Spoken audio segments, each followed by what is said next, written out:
All right, so here we are, and we're continuing the setup of our campaign. We've chosen our objective, we've set up our first ad set, and now we want to build out our advertisement. And we're going to use a single video. So there's a bunch of different advertisements you can do: single image, a slideshow, a canvas, which is kind of a fancy thing for mobile, carousel. But the one that you want to do is a video. That's the one you have the best chance of success with. And what you get to do is click this upload button and actually upload your video. Now, I already have some videos in my video library, so I'm going to go ahead and just choose one of the videos that I already have in here and click select.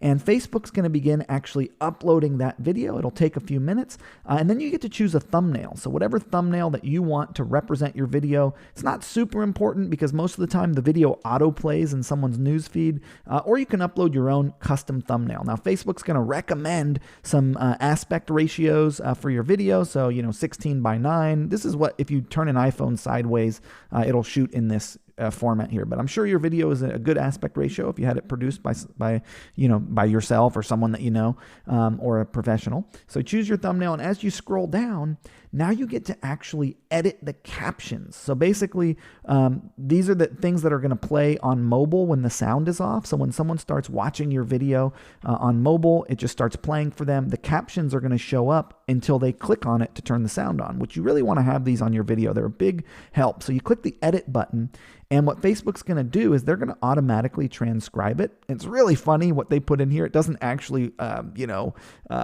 transcribe very well. So what you want to do is listen to the video, and as it goes, as you'll see, I'll just play this and turn off the audio.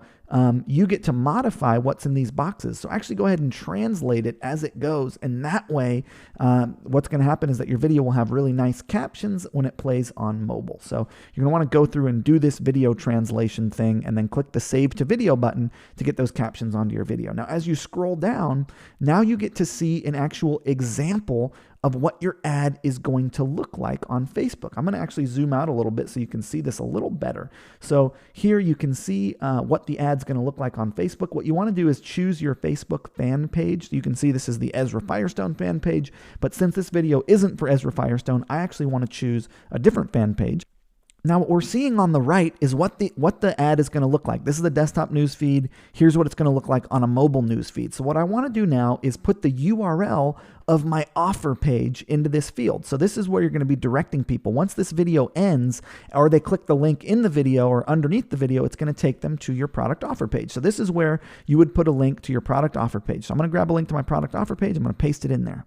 Now, you'll notice what happened when I put in this product offer page. Facebook dynamically inserted a headline and some text into my ad unit. Now, I really, really don't want them to do that because that's not deliberate. It's not a deliberate headline. It's not deliberate text. I actually want to write custom content that relates to this video for the headline and text field, which I've done. I'm going to paste in here now so you can take a look at it. Right. So the text field here on the left shows up above the video, and you can see I've got, incredible story about Cindy Joseph, who's the public figure behind my brand. And then I've got a link to our offer page right here again. So you would say, check out the product here. And that way, while they're watching the video, they could click the link in the text above the video, and that link is also on a mobile phone, right, to click over to your offer page. So I always like to have 2 sentences of text, and I like to have a link to my offer page above the video. Then below the video, I have my headline, shocking story of the silver-haired model, and then I have this call to action, learn more.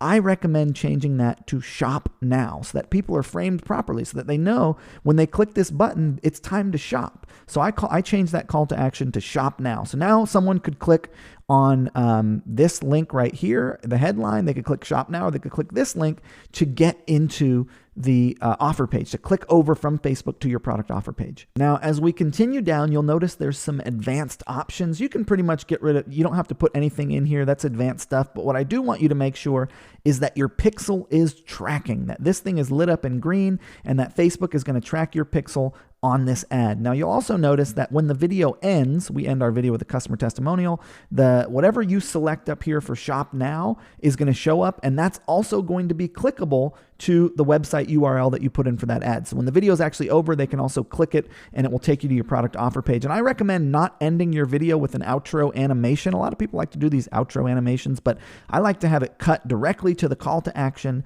to shop for my product. And if you want to make it even fancier, what you can do is you can put in a display link here, like I can just put in boom, by CindyJoseph.com in the under advanced options display link. And then what's going to happen is when this video ends, after someone has watched it all the way to the end, you can see we end with a customer testimonial here. And as this counts down, once it's finally over, it's going to display shop now. And then it's going to also display my advanced option display link. See that, shop now, and then it's got the URL, which looks a little prettier. So you probably want to fill out under advanced options the display link as well. And then what you do is you click the review order button, and it's going to say, okay, here, you have one campaign, you have the objective of website conversions, you've created an ad set called targeting one, and you're going for people on desktop news feeds, and it's $10 a day, and here's the advertisement that you created. You can either place the order or save it to a draft. I want you to save it to a draft because we're going to actually create another ad set. So go ahead and click the Save to Draft button. And now inside of your Power Editor, which is where we're creating this, you have a new campaign set up, and that campaign has an ad set within it, and that ad set within that campaign has an ad. And so what we want to do is duplicate this ad set. So what we're going to do is uncheck this right here, so that we see this whole thing. Now this little editor allows you to edit the ad set, or you could switch over to the campaign view and you could edit this campaign. I'm going to go into this ad set so that I'm looking at it. I'm going to make sure it's checked, and I'm going to click the duplicate button. And when it pops up, it's going to say, do you want to keep the same campaign, and how many duplicates do you want? So I'm going to say, yes, keep the same campaign, and I want one duplicate. I'm going to click create. Now, when I do that, it's going to actually open up the duplicated ad set. And you'll notice it says targeting one video ads copy.